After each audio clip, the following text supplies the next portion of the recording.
Hello everyone, आज हम करेंगे जनरल साइंस के most important question answer. I hope आपके लिए यूज़फुल होंगे। सबसे पहले बात करते हैं मनुष्य के हृदय में कितने कोष्ठ होते हैं। जो मनुष्य का जो हृदय होता है उसमें 4 कोष्ठ होते हैं, चैम्बर होते हैं, 2 ओरिकल 2 वेंट्रिकल। बच्चों में क्वासियोर बीमारी किसकी कमी से होती है। जो क्वासियोर कम बीमारी होती है वो अगर जो बच्चा प्रोटीन नहीं ईट करता, जिस बच्चे में प्रोटीन की कमी हो जाती है उसको बोलते हैं क्वासियोर डिजीज बोलते हैं। इससे क्या होता है, बच्चा बहुत ही लीन एंड थीन होता है और जो पेट होता है वो स्टमक बाहर निकल आता है। रक्त दाब की माप ब्लड प्रेशर किस यंत्र से की जाती है। जो ब्लड प्रेशर है वो हम उसको किस के द्वारा मेजरमेंट करते हैं, कितना मापते हैं, क्या इंस्ट्रूमेंट यूज़ करते हैं। स्पिग मैनोमीटर का हमें यूज़ करते हैं ब्लड प्रेशर को मापने के लिए, वो हाई है या लो है। मनुष्य के लार में कौन सा एंजाइम पाया जाता है। मनुष्य के लार में टाइलिन एंजाइम पाया जाता है। नेक्स्ट क्वेश्चन है विटामिन का आविष्कार किसने किया था। जो विटामिन का आविष्कार किसने किया था, फंक ने किया। कौन कौन से विटामिन होते हैं, vitamin A, vitamin B, vitamin C, vitamin D, vitamin E, vitamin K, ये विटामिन होते हैं। जो विटामिन बी और सी होता है वो वाटर सोल्यूबल होता है और बाकी के ई डी ए होता है वो फैट सोल्यूबल होते हैं। एक प्रोटीन से दूसरी पीढ़ी में आनुवंशिक गुणों का स्थानांतरण किसके द्वारा होता है। वो होता है क्रोमोसोम या जीन के द्वारा।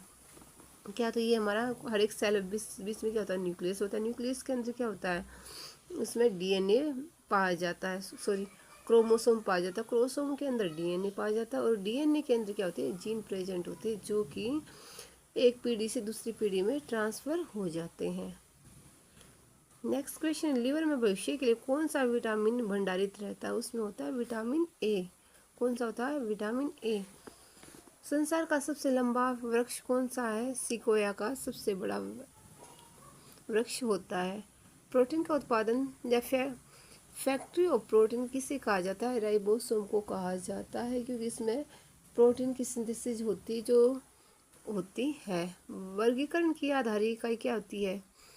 सबसे छोटी स्मॉलेस्ट यूनिट क्या होती है, उसमें स्पीसीज होती है। वायरस बने होते हैं, जो वायरस होते हैं वो प्रोटीन और न्यूक्लिक एसिड के बने होते हैं। जो प्रोटीन है या न्यूक्लिक एसिड क्या होते हैं, जो न्यूक्लिक एसिड से मिलकर क्या बनता है, प्रोटीन बनता है।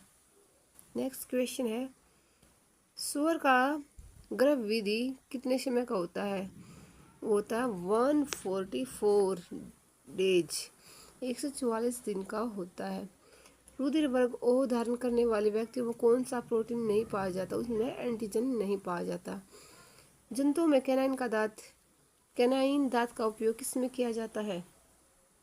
4 टाइप के टीथ होते हैं, incisor, canine, premolar and molar. जो आगे सामने वाले होते हैं वो होते हैं इंसाइजर, साइड वाले कैनाइन, लास्ट में प्रीमोलर एंड मोलर जिनको जाड़ वगैरह कहते हैं। जो साइड के जो कैनाइन होते हैं वो मांस को फाड़ने के लिए और पकड़ने के लिए यूज करते हैं। केचुए की कितनी आँखें होती हैं, कोई। जो केचुआ होता है उसमें कोई आँख नहीं होती। नेक्स्ट क्वेश्चन है हमारा हाइड्रोपोनिक किसे कहते हैं। जलीय माध्यम से पौधों को उगाने की विधि को हमें हाइड्रोपोनिक्स कहते हैं। आई होप ये वीडियो आपको अच्छी लगी होगी। Okay, bye bye.